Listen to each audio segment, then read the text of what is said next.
প্রিয় স্নেহের ফার্স্ট সেমিস্টারের ছাত্রছাত্রীরা, আজকে আমি যে বিষয় নিয়ে আলোচনা করব সেটি তোমরা থাম্বনেল দেখেই বুঝতে পেরেছো। হ্যাঁ, তোমাদের ইতিহাসে যে জেনারেল পেপারে তোমাদের 8 তারিখে পরীক্ষা হবে, সেই 8 তারিখে পরীক্ষার জন্য তোমাদের যে প্রশ্নগুলো আমি সাজেস্টিভ দিয়েছিলাম, সেই প্রশ্নের যে উত্তরগুলো তোমরা বলছো অনেক সমস্যা হচ্ছে, অন্য অন্য জায়গায় বিশাল বড় বড় উত্তর রয়েছে, একটু সোজা সরল ভাষায় যদি আলোচনা করে দিই তাহলে খুবই উপকৃত হও। ঠিক আছে তোমরা? তো আমি অলরেডি এর আগে আমি তোমাদের দেশীয় সাহিত্যিক প্রত্নতাত্ত্বিক উপাদানের গুরুত্ব, বৈদেশিক সাহিত্যের গুরুত্ব নিয়ে আলোচনা করেছিলাম। আজকে আলোচনা করব বেশ কিছু প্রশ্ন এবং তার উত্তর। যদি তোমরা লাস্ট মিনিটের সাজেশনটি দেখে না থাকো, অবশ্যই চ্যানেলে ভিজিট করে লাস্ট মিনিটের সাজেশনটি দেখে নেবে। তো সেখানে আমি দিয়েছিলাম 5 নম্বরে মাইক্রোলিথ, ঠিক আছে, বা ক্ষুদ্রাস্নীয় আয়ুর্ধ সম্পর্কে একটি টিকা লেখো। এই প্রশ্নটি একটু দেখে নাও তোমরা। এবং তোমাদের আজকের যে আলোচনাটি হবে, তোমরা জানো পিবি স্টাডি ক্লাসে শুধু আলোচনা হয় না, তার পিডিএফ নোটসও কিন্তু দিয়ে দেওয়া হয়। ঠিক আছে? এবং তোমাদের সেকেন্ড সেমিস্টারও এরকমই চলবে। তো অন্যান্য জায়গা থেকে বেশি টাকা দিয়ে নোটস কেনার আগে 2-3বার একবার ভেবে নেবে এবং এই নোটসগুলো দেখে নেবে। যথেষ্ট অ্যাকুরেটভাবে এবং সুন্দরভাবে গুছিয়ে কিন্তু নোটসগুলো করা রয়েছে।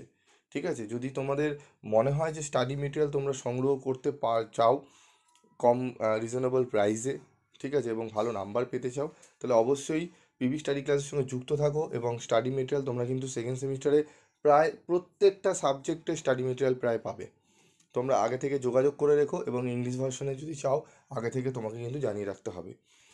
তো দেখো, প্রাগৈতিহাসিক সভ্যতার অন্তর্ভুক্ত প্রত্নতাত্ত্বিক যুগের দ্বিতীয় পর্যায়টি মধ্যপ্রস্তর ও মেসোলিথিক নামে পরিচিত। এই যুগকে পাথরের হাতিয়ারের বৈশিষ্ট্যের ভিত্তিতে মাইক্রোলিথ যুগ নামে অভিহিত করা হয়।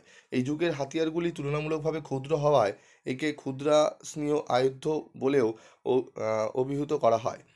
সাধারণভাবে এই পর্যায়ে জীবজন্তুকে পোষ মানানো এবং কৃষিকাজের মাধ্যমে খাদ্য সংস্থানের প্রয়াস শুরু হয়েছিল।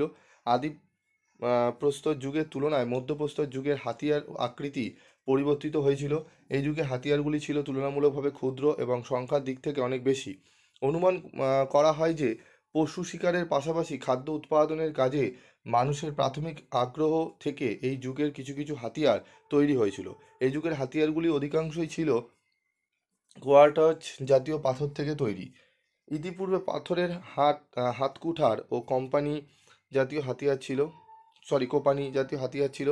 এই যুগে বহু বিচিত্র হাতিয়ার যেমন বাটালি, ঠিক আছে, চাচনি, ভোমর ইত্যাদি নির্মিত হয়েছিল। পাথরের জাতা বা হামালদিস্তা ছিল মধ্যপ্রস্তর যুগের গুরুত্বপূর্ণ আবিষ্কার।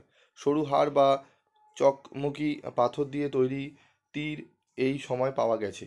এর থেকে প্রমাণিত হয় তীর ধনুকের সাহায্যে পশু শিকার এই পর্বে শুরু হয়েছিল। মধ্যপ্রদেশের ভীমভেটকা গুহায় বর্ষা, তীর ও ধনুক জাতীয় হাতিয়ারের ছবি পাওয়া গেছে। কারিগরি ও উপকরণের ক্ষেত্রে এই আবিষ্কার বিশেষ গুরুত্বপূর্ণ। এই সূক্ষ্ম ও ছোট ছোট অস্ত্র দ্বারা অল্প পরিসরে পশু শিকার করা যেত। ফলে এই সময় শিকার দ্বারা জীবিকা নির্বাহের পাশাপাশি বন্য জন্তুকে পোষ মানানোর চেষ্টা শুরু হয়েছিল। এই সকল পশুর মধ্যে অন্যতম ছিল গরু, ভেড়া, ছাগল, শুয়োর ইত্যাদি।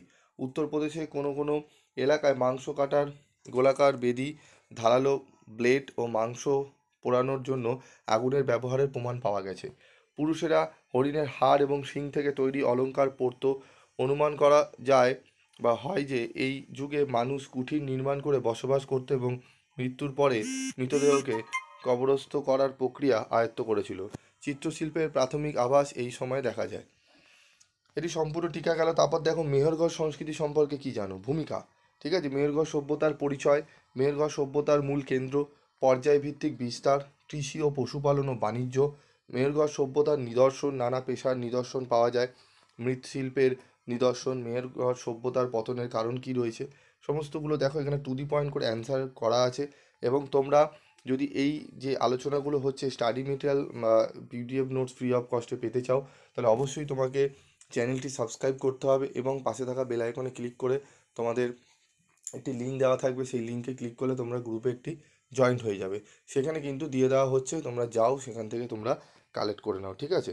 তো এই দুটো আলোচনা করলাম। পরবর্তী ভিডিওতে তোমরা আরও অনেক আলোচনা পাবে, আলোচনা শোনো এবং স্টাডি মেটেরিয়ালগুলো তোমরা কিন্তু নিয়ে নাও।